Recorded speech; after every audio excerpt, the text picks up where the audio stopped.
The gods deliberate about the redemption of Hector's body. Jupiter sends Thetis to Achilles to dispose him for the restoring it, and Iris to Priam to encourage him to go in person and treat for it. The old king, notwithstanding the remonstrances of his queen, makes ready for the journey, to which he is encouraged by an omen from Jupiter. He sets forth in his chariot, with a wagon loaded with presents, under the charge of Idaeus the herald.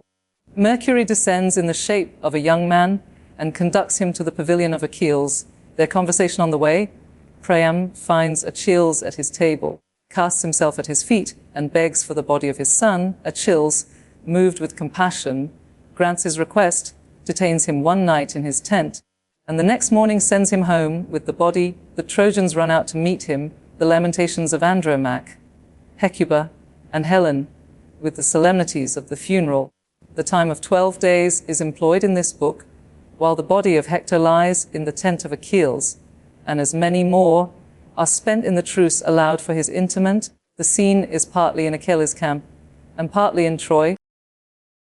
Now from the finished games the Grecian band seek their black ships, and clear the crowded strand, all stretched at ease the genial banquet share, and pleasing slumbers quiet all their care.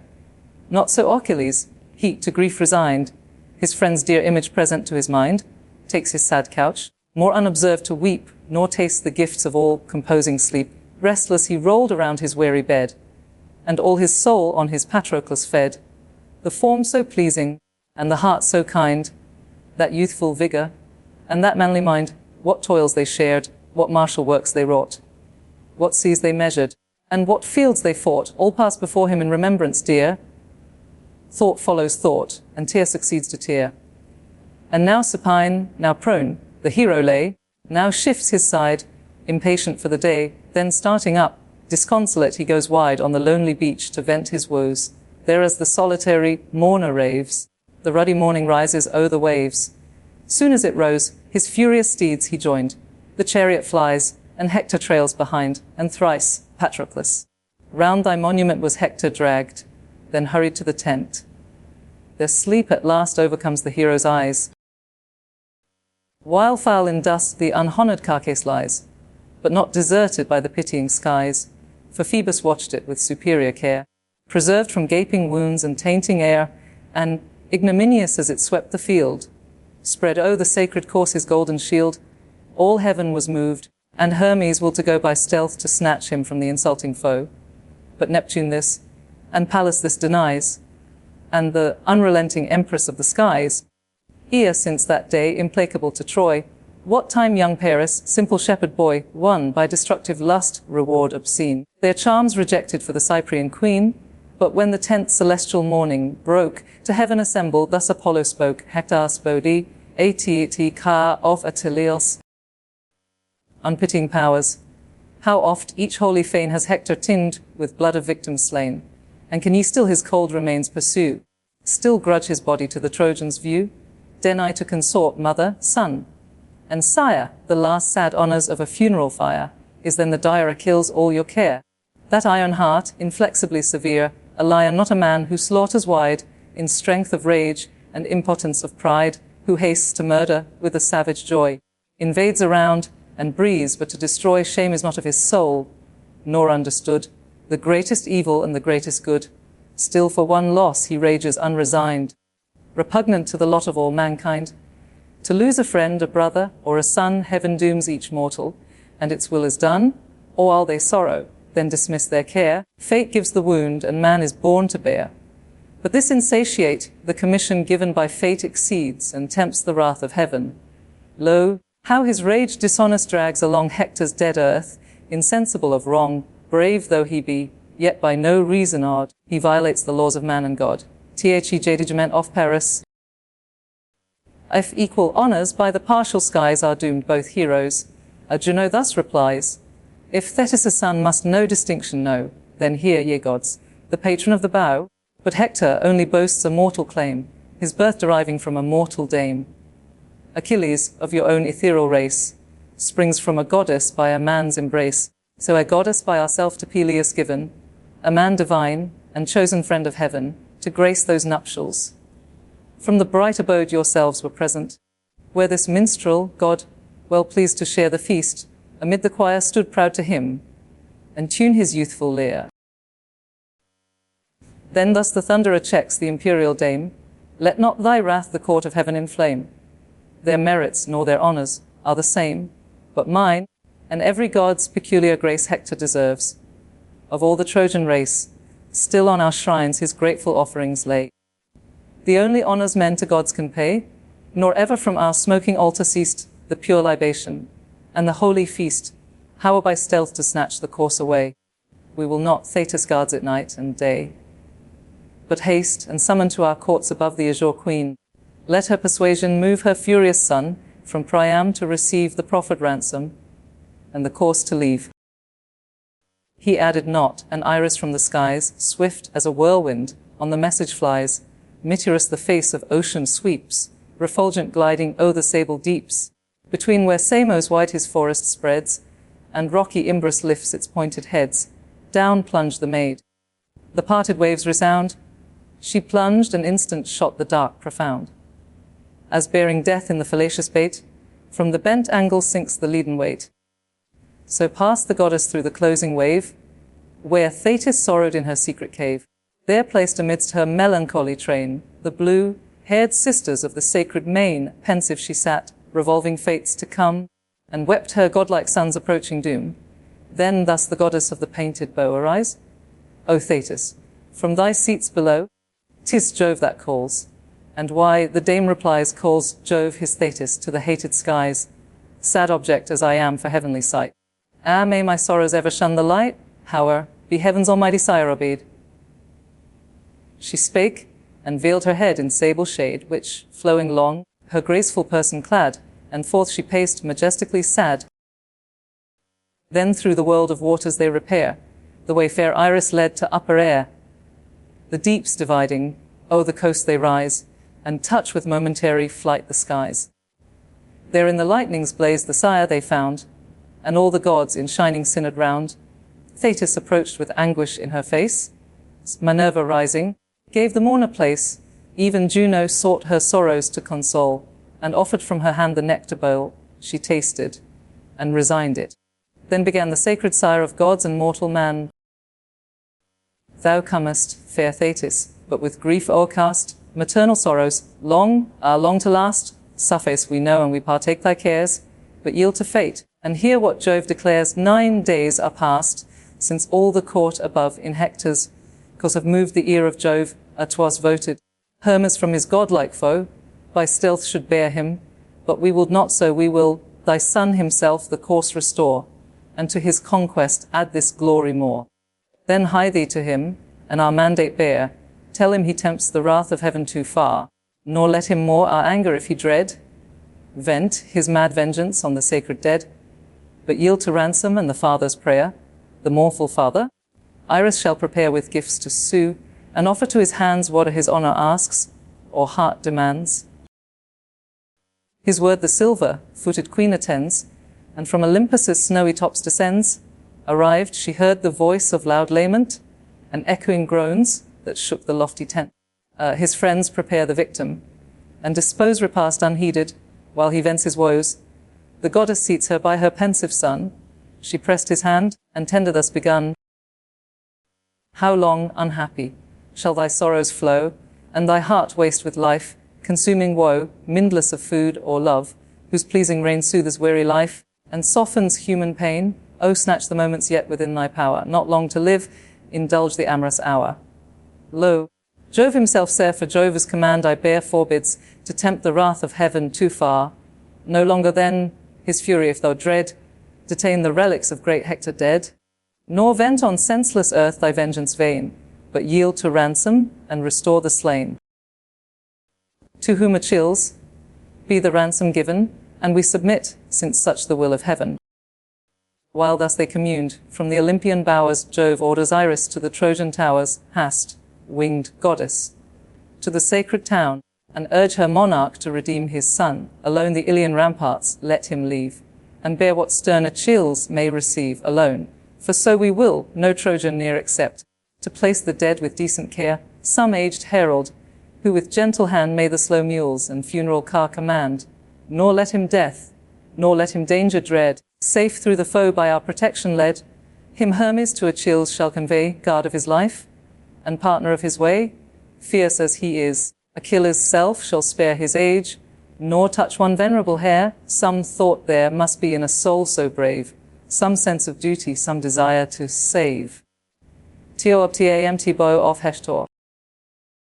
Then down her bow the winged Iris drives, and swift at Priam's mournful court arrives, where the sad sons beside their father's throne sat bathed in tears, and answered groan with groan. And all amidst them lay the hoary sire, sad scene of woe. His face, his wrapped attire concealed from sight. With frantic hands he spread a shower of ashes. o'er his neck and head, from room to room his pensive daughters roam, whose shrieks and clamours fill the vaulted dome. Mindful of those who late their pride and joy lie pale and breathless round the fields of Troy, before the King Jove's messenger appears, and thus in whispers greets his trembling ears.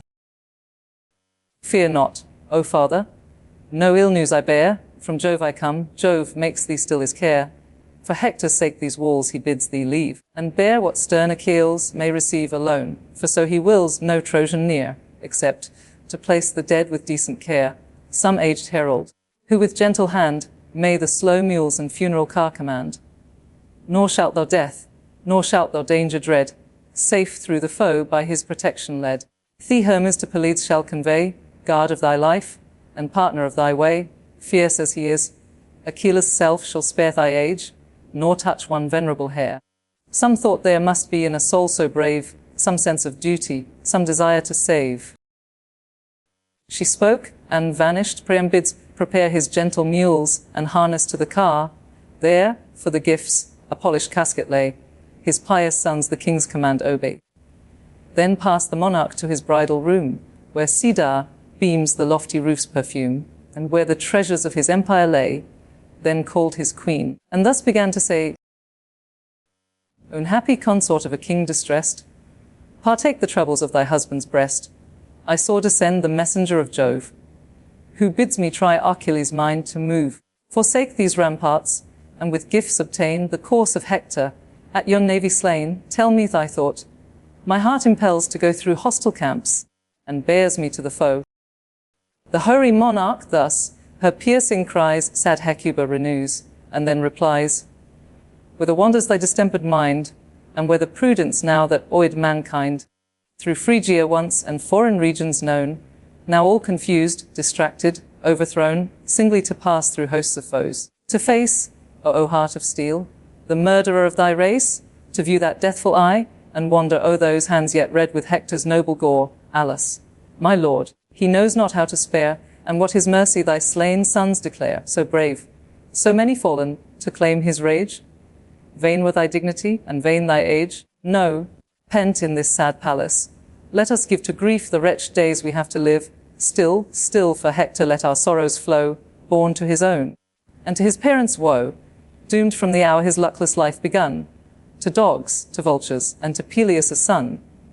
Oh, in his dearest blood might I allay my rage, and these barbarities repay, for could Hector merit thus, whose breath expired, not meanly, in unactive death, he poured his latest blood in manly fight, and fell a hero in his country's right?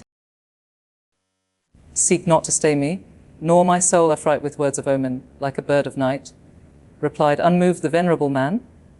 'Tis heaven commands me, and you urge in vain. Had any mortal voice the injunction laid, nor augur, priest, nor seer had been obeyed, a present goddess brought the high command. I saw, I heard her, and the word shall stand.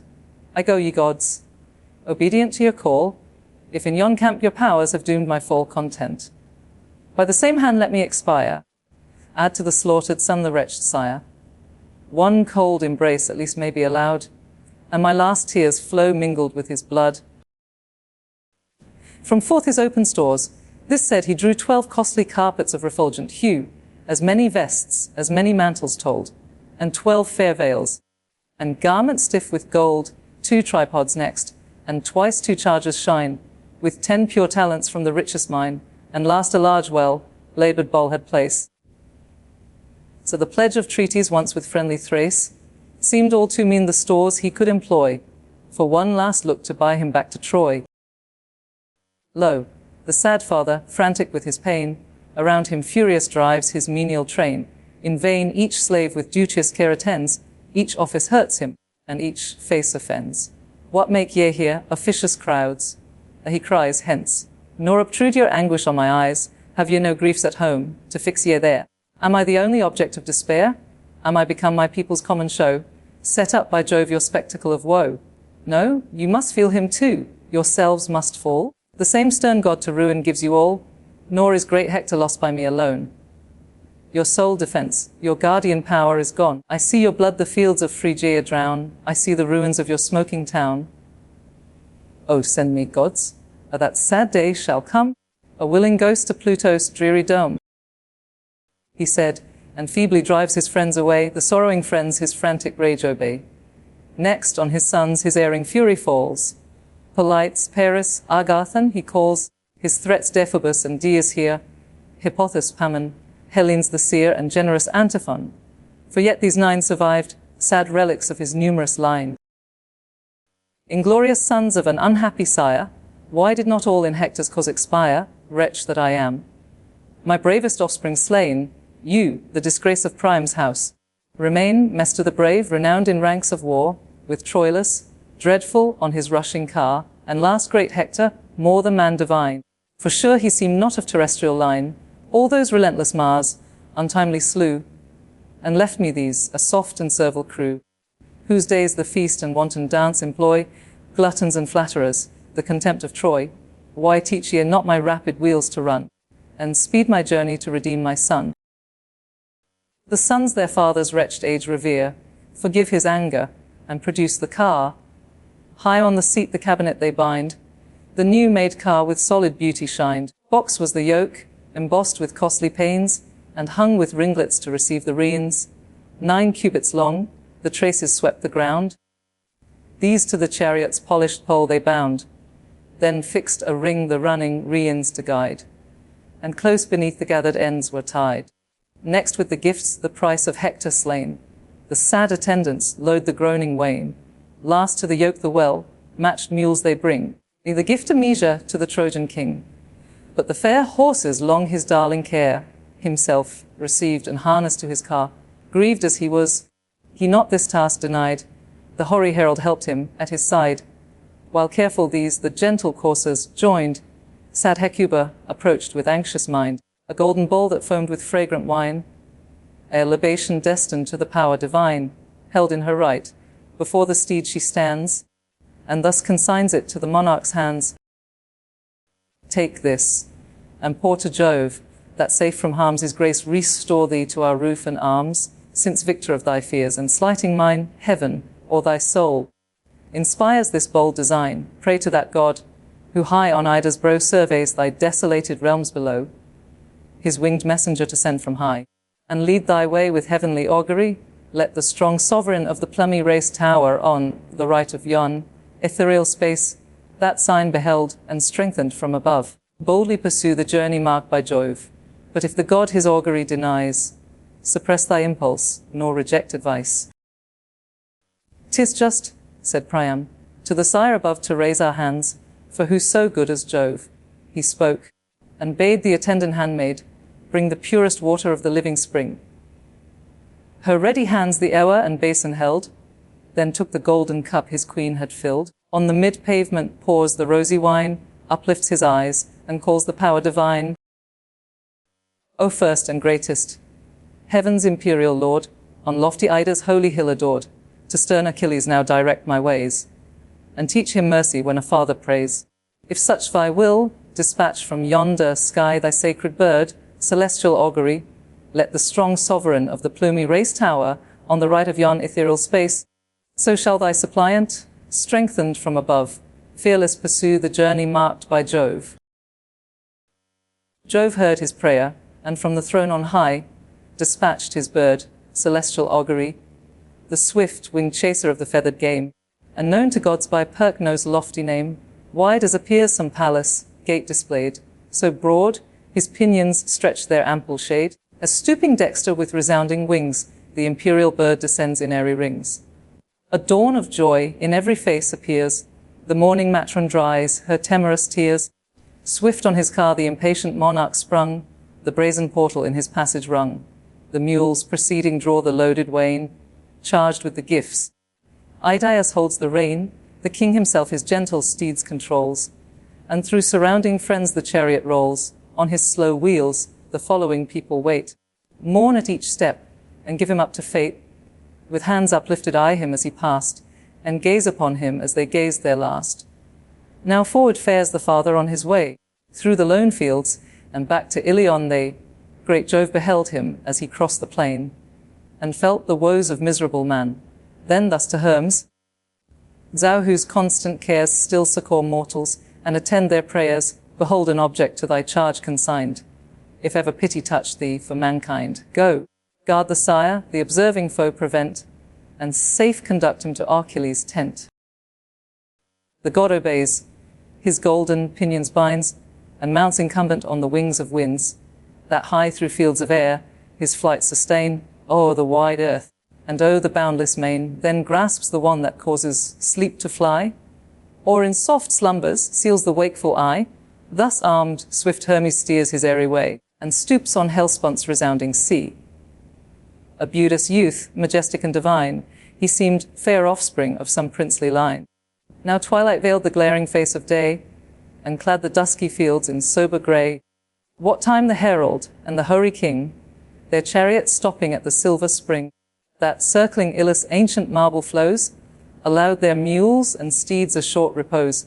Through the dim shade the herald first espies a man's approach, and thus to Priam cries, I mark some foes advance, O king, beware, this hard adventure claims thy utmost care, for much I fear destruction hovers nigh. Our state asks counsel, is it best to fly, or old and helpless, at his feet to fall, too wretched suppliants, and for mercy call? The afflicted monarch shivered with despair, pale grew his face, and upright stood his hair. Sunk was his heart, his colour went and came, a sudden trembling shook his aged frame. When Hermes, greeting, touched his royal hand, and, gentle, thus accosts with kind demand, Say whether, father, when each mortal sight is sealed in sleep, thou wanderest through the night, why roam thy mules and steeds the plains along, through Grecian foes, so numerous and so strong? What couldst thou hope, should these thy treasures view, these, who with endless hate thy race pursue? For what defence, alas, couldst thou provide, the self not young, a weak old man thy guide? Yet suffer not thy soul to sink with dread. From me no harm shall touch thy reverend head. From Greece I'll guard thee too, for in those lines the living image of my father shines. Thy words that speak benevolence of mind are true, my son. The godlike sire rejoined, Great are my hazards, but the gods survey my steps, and send thee. Guardian of my way, hail, and be blessed, for scarce of mortal kind appear thy form, thy feature, and thy mind. Nor true are all thy words, nor erring wide, the sacred messenger of heaven replied. But say, convey'st thou through the lonely plains, what yet most precious of thy store remains, to lodge in safety with some friendly hand, prepared, perchance, to leave thy native land? Or fliest thou now? What hopes can Troy retain, thy matchless son, her guard and glory slain? The king alarmed, Say what, and whence thou art, who search the sorrows of a parent's heart, and know so well how godlike Hector died? Thus Priam spoke, and Hermes thus replied, You tempt me, father, and with pity touch, on this sad subject you inquire too much. Oft have these eyes that godlike Hector viewed in glorious fight. With Grecian blood imbrued I saw him when, like Jove, his flames he tossed on 1,000 ships, and withered half a host. I saw, but helped not. Stern Achilles' ire forbade assistance, and enjoyed the fire. For him I serve, of Myrmidonian race, one ship conveyed us from our native place. Polyctor is my sire, an honoured name, old like thyself, and not unknown to fame, of 7 his sons, by whom the lot was cast to serve our prince. It fell on me, the last, to watch this quarter. My adventure falls, for with the morn the Greeks attack your walls. Sleepless they sit, impatient to engage, and scarce their rulers check their martial rage. If then thou art of stern Pelides' train, the mournful monarch thus rejoined again, Ah, tell me truly, where are laid my son's dear relics? What befalls him dead? Have dogs dismembered Isa on the naked plains, or yet unmangled rest his cold remains? O favoured of the skies, are thus answered then the power that mediates between God and men nor dogs. Nor vultures have thy Hector rent, but whole he lies, neglected in the tent, this the 12th evening since he rested there, untouched by worms, untainted by the air. Ah, still as Aurora's ruddy beam is spread, round his friend's tomb Achilles drags the dead, yet undisfigured, or in limb or face, all fresh he lies, with every living grace, majestical in death. No stains are found o'er all the course, and closed is every wound. Though many a wound they gave, some heavenly care, some hand divine, preserves him ever fair. Or all the host of heaven, to whom he led a life so grateful, still regard him dead. Thus spoke to Priam the celestial guide, and joyful thus the royal sire replied, Blessed is the man who pays the gods above the constant tribute of respect and love. Those who inhabit the Olympian bower my son forgot not, in exalted power and heaven, that every virtue bears in mind, even to the ashes of the just is kind. But thou, O generous youth, this goblet take, a pledge of gratitude for Hector's sake, and, while the favouring gods our steps survey, safe to Peleus' tent conduct my way. To whom the latent god, O king, forbear to tempt my youth, for apt is youth to err. But can I, absent from my prince's sight, take gifts in secret, that must shun the light? What from our master's interest thus we draw, is but a licence theft that scapes the law. Respecting him, my soul abjures the offence, and as the crime, I dread the consequence. Thee far as Argos pleased I could convey, guard of thy life, and partner of thy way, on thee attend, thy safety to maintain. O horror pathless forests, or the roaring main.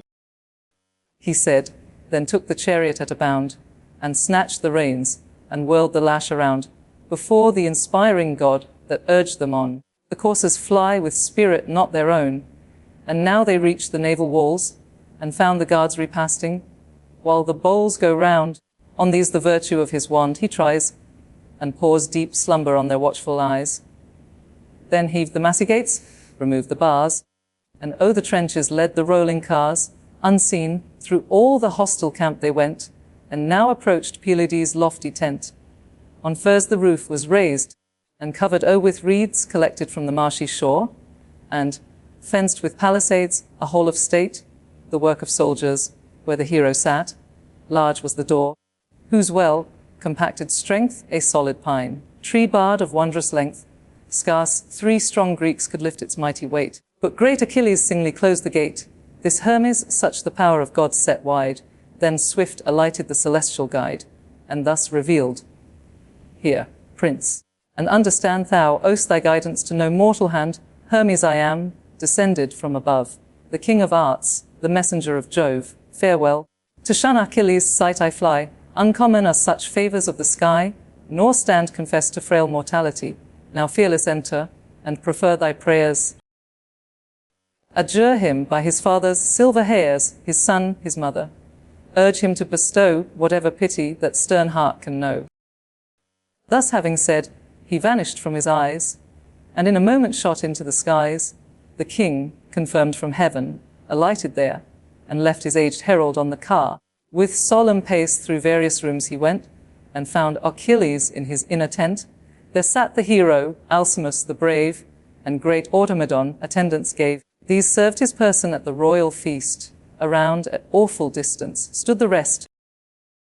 Unseen by these, the king his entry made, and, prostrate now before Achilles laid, sudden a venerable sight appears, embraced his knees, and bathed his hands in tears.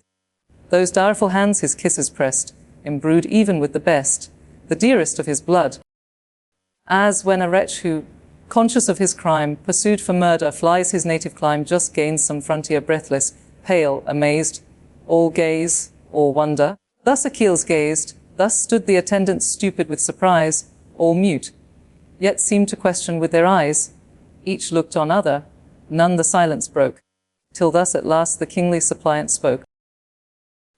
Think, though favoured of the powers divine, think of thy father's age, and pity mine. In me that father's reverend image trace. Those silver hairs, That venerable face, his trembling limbs, his helpless person, see in all my equal, but in misery. Yet now, perhaps, some turn of human fate expels him, helpless from his peaceful state. Think, from some powerful foe thou seest him fly, and beg protection with a feeble cry. Yet still one comfort in his soul may rise. He hears his son still lives to glad his eyes, and, hearing, still may hope a better day may send him thee. To chase that foe away, no comfort to my griefs, no hopes remain. The best, the bravest of my sons are slain. Yet what a race! A Greece to Ilion came, the pledge of many a loved and loving dame, 19 mother bore. Dead, all are dead, how oft, alas, has wretched Priam bled. Still one was left there lost to recompense his father's hope, his country's last defense. Him too thy rage has slain. Beneath thy steel, unhappy in his country's cause he fell. For him through hostile camps I bent my way, for him thus prostrate at thy feet I lay. Large gifts proportioned to thy wrath I bear. O hear the wretched, and the gods revere. Think of thy father, and this face behold, see him in me, as helpless and as old. Though not so wretched, there he yields to me, the first of men in sovereign misery, thus forced to kneel, thus grovelling to embrace the scourge and ruin of my realm and race, suppliant my children's murderer to implore, and kiss those hands yet reeking with their gore. These words soft pity in the chief inspire, touched with the dear remembrance of his sire. Then with his hand as prostrate still he lay, the old man's cheek he gently turned away. Now each by turns indulged the gush of woe, and now the mingled tides together flow, this low on earth, that gently bending o'er, a father one, and one a son deplore. But great Aeschylus different passions rend, and now his sire he mourns, and now his friend. The infectious softness through the heroes ran, one universal solemn shower began. They bore as heroes, but they felt as man. Satiate at length with unavailing woes, from the high throne divine Achilles rose. The reverend monarch by the hand he raised, on his white beard and form majestic gazed, not unrelenting. Then serene began with words to soothe the miserable man. Alas, what weight of anguish hast thou known, unhappy prince? Thus guardless and alone to pass through foes, and thus undaunted face the man whose fury has destroyed thy race. Heaven sure has armed thee with a heart of steel, a strength proportioned to the woes you feel. Rise then, let reason mitigate your care. To mourn avails not, man is born to bear. Such is, alas, the gods' severe decree. They are blessed, and only free. 2 urns by Jove's high throne have ever stood, the source of evil one, and one of good. From thence the cup of mortal man he fills. Blessings to these. To those distributes ill, to most he mingles both. The wretch decreed to taste the bad unmixed, is cursed indeed, pursued by wrongs. By meagre famine driven, he wanders. Outcast both of earth and heaven, the happiest taste not happiness sincere, but find the cordial draught is dashed with care. Who more than Peleus shone in wealth and power? What stars concurring blessed his natal hour? A realm, a goddess to his wishes given, graced by the gods with all the gifts of heaven. One evil yet o'ertakes his latest day, no race succeeding to imperial sway. An only son, and he, alas, ordained to fall untimely in a foreign land. See him, in Troy, the pious care decline of his weak age, to live the curse of thine. Thou too, old man, haste happier days beheld. In riches once, in children once excelled, Phrygia owned thy ample reign, and all fair Lesbos blissful seats contain, and all wide Hellespont's unmeasured main. But, since the god his hand has pleased to turn, and fill thy measure from his bitter urn, what sees the sun, but hapless heroes falls, war, and the blood of men. Surround thy walls, what must be, bear thy lot, nor shed these unavailing sorrows o'er the dead. Thou canst not call him from the Stygian shore, but thou, alas, mayst live to suffer more. To whom the king, O favoured of the skies, here let me grow to earth, since Hector lies on the bare beach, deprived of obsequies. O give me Hector, to my eyes restore his course, and take the gifts, I ask no more. Thou, as thou mayst, these boundless stores enjoy, safe mayst thou sail, and turn thy wrath from Troy. So shall thy pity and forbearance give a weak old man to see the light and live.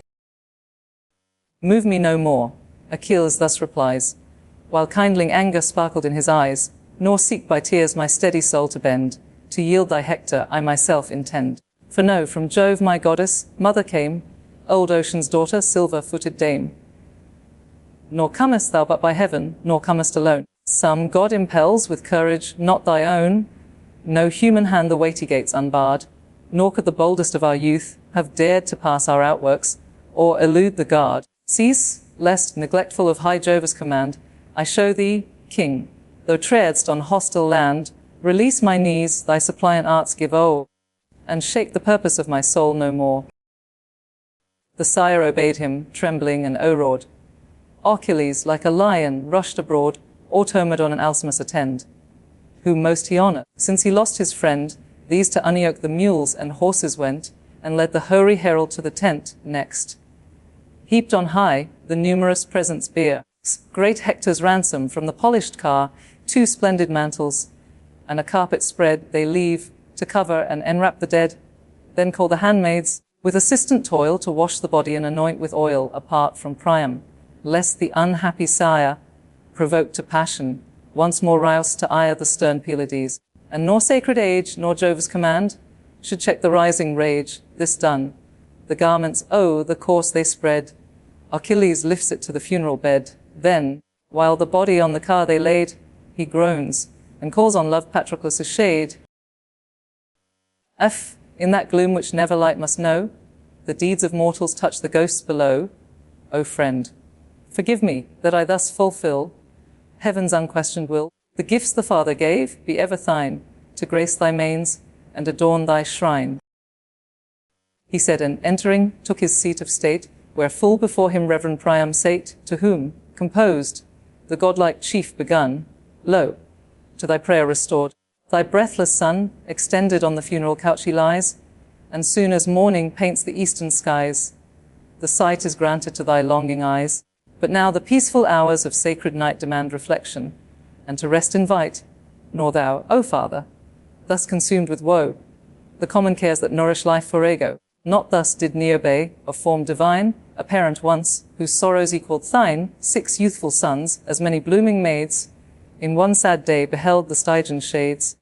Those by Apollo's silver bow were slain, these Cynthia's arrows stretched upon the plain. So was her pride chastised by wrath divine, who matched her own with bright Latona's line. But to the goddess 12 the queen enjoyed, those boasted 12, the avenging 2 destroyed. Steeped in their blood, and in the dust outspread, 9 days neglected, lay exposed the dead, none by to weep them, to inhume them none. Love for Jove had turned the nation all to stone. The gods themselves, at length relenting, gave the unhappy race the honours of a grave. Herself a rock, for such was heaven's high will, through deserts wild, now pours a weeping rill, where round the bed whence Achelous springs, the watery fairies dance in mazy rings. There high on Sipylus' shaggy brow, she stands, her own sad monument of woe. The rock forever lasts, the tears forever flow. Such griefs, O king, have other parents known, remember theirs, and mitigate thy own. The care of heaven thy Hector has appeared, nor shall he lie unwept and uninterred. Soon may thy aged cheeks in tears be drowned, and all the eyes of Ilion stream around. He said, and rising, chose the victim with silver fleece, which his attendants slew. The limbs they sever from the reeking hide, with skill prepare them, and in parts divide. Each on the coals the separate morsels lays, and hasty snatches from the rising blaze. With bread the glittering canisters they load, which round the board Automedon bestowed. The chief himself to each his portion placed, and each indulging shared in sweet repast. When now the rage of hunger was repressed, the wondering hero eyes his royal guest, no less the royal guest the hero eyes, his godlike aspect and majestic size. Here, youthful grace and noble fire engage, and there, the mild benevolence of age. Thus gazing long, the silence neither broke, a solemn scene. At length the father spoke. Permit me now, beloved of Jove, to steep my careful temples in the dew of sleep, for, since the day that numbered with the dead my hapless son, the dust has been my bed, soft sleep a stranger to my weeping eyes, my only food, my sorrows and my sighs. Till now, encouraged by the grace you give, I share thy banquet and consent to live. With that Achilles bade prepare the bed, with purple soft and shaggy carpets spread forth. By the flaming lights they bend their way, and place the couches, and the coverings lay. Then he, now, Father, sleep, but sleep not here, consult thy safety, and forgive my fear, lest any Argive at this hour awake, to ask our counsel, or our orders take, approaching sudden to our open tent. Perchance behold thee, and our grace prevent, should such report thy honoured person hear. The king of men the ransom might defer, but say with speed, if aught of thy desire remains unasked, what time the rites require to enter thy Hector. For, so long we stay our slaughtering arm, and bid the hosts obey. If then thy will permit, the monarch said, to finish all due honours to the dead, this of thy grace accord, to the unknown the fears of Ilion, closed within her town, and at what distance from our walls aspire the hills of Ide, and forests for the fire. 9 days, to vent our sorrows I request. The 10th shall see the funeral and the feast. The next, to raise his monument be given. The 12th we war, if war be doomed by heaven. This thy request, replied the chief, enjoy, till then our arms suspend the fall of Troy.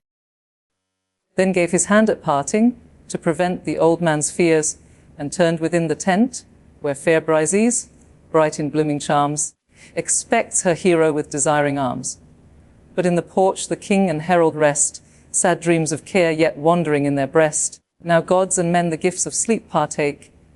Industrious Hermes only was awake, the king's return revolving in his mind, to pass the ramparts and the watch to blind. The power descending hovered o'er his head, and sleeps thou, father. Thus the vision said, now dost thou sleep when Hector is restored, nor fear the Grecian foes or Grecian lord. Thy presence here should stern Atrides see, thy still surviving sons may sue for thee, may offer all thy treasures yet contain, to spare thy age and offer all in vain. Waked with the word the trembling sire arose, and raised his friend, the god before him goes. He joins the mules, directs them with his hand, and moves in silence through the hostile land. When now to Xanthus' yellow stream they drove, Xanthus, immortal progeny of Jove. The winged deity forsook their view, and in a moment to Olympus flew. Now shed Aurora round her saffron ray, sprang through the gates of light, and gave the day, charged with the mournful load. To Ilion go the sage and king, majestically slow. Cassandra first beholds, from Ilion's spire, the sad procession of her hoary sire. Then, as the pensive pomp advanced more near, her breathless brother stretched upon the bier. A shower of tears o'erflows her beauteous eyes, alarming thus all Ilion with her cries. Turn here your steps, and here your eyes employ, your wretched daughters, and ye sons of Troy, if e'er ye rushed in crowds, with vast delight, to hail your hero glorious from the fight. Now meet him dead, and let your sorrows flow, your common triumph, and your common woe. In thronging crowds they issue to the plains, nor man nor woman in the walls remains. In every face the self-same grief is shown, and Troy sends forth one universal groan. At Scya's gates they meet the mourning wain, hang on the wheels, and grove all round the slain. The wife and mother, frantic with despair, kiss his pale cheek, and rend their scattered hair. Thus wildly wailing, at the gates they lay, and they had sighed and sorrowed out the day. But godlike Priam from the chariot rose. Forbear, he cried, this violence of woes. First to the palace let the car proceed, then pour your boundless sorrows o'er the dead. The waves of people at his word divide, slow rolls the chariot through the following tide. Even to the palace the sad pomp they wait, they weep, and place him on the bed of state. A melancholy choir attend around, with plaintive sighs, and music's solemn sound. Alternately they sing, alternate flow the obedient tears, melodious in their woe, while deeper sorrows groan from each full heart, and nature speaks at every pause of art. First to the corpse the weeping consort flew, around his neck her milk, white arms she threw, and O my Hector, O my lord, she cries, snatched in thy bloom from these desiring eyes, thou to the dismal realms forever gone, and I abandoned, desolate, alone. An only son, once comfort of our pains, sad product now of hapless love, remains, never to manly age that sun shall rise, or with increasing graces glad my eyes.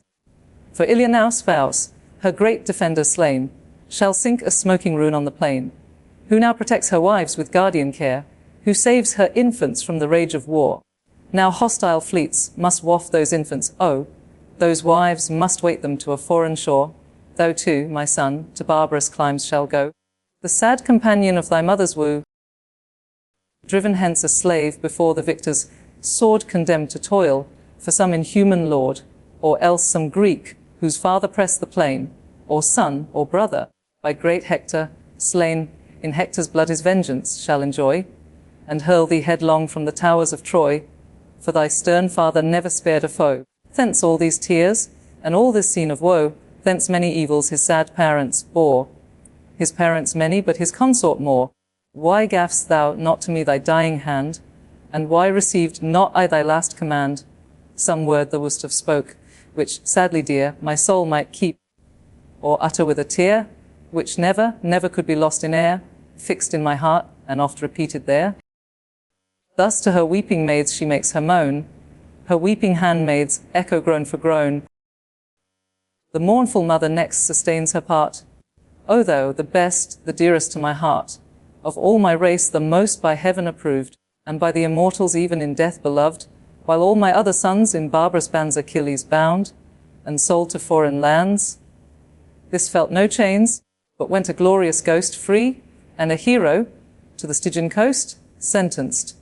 'Tis true, by his inhuman doom, thy noble corse was doctored, dragged around the tomb of him thy warlike arm had slain, ungenerous insult, impotent and vain, yet glow'st thou fresh with every living grace, no mark of pain, or violence of face, rosy and fair, as Phoebus' silver bow dismissed thee gently to the shades below.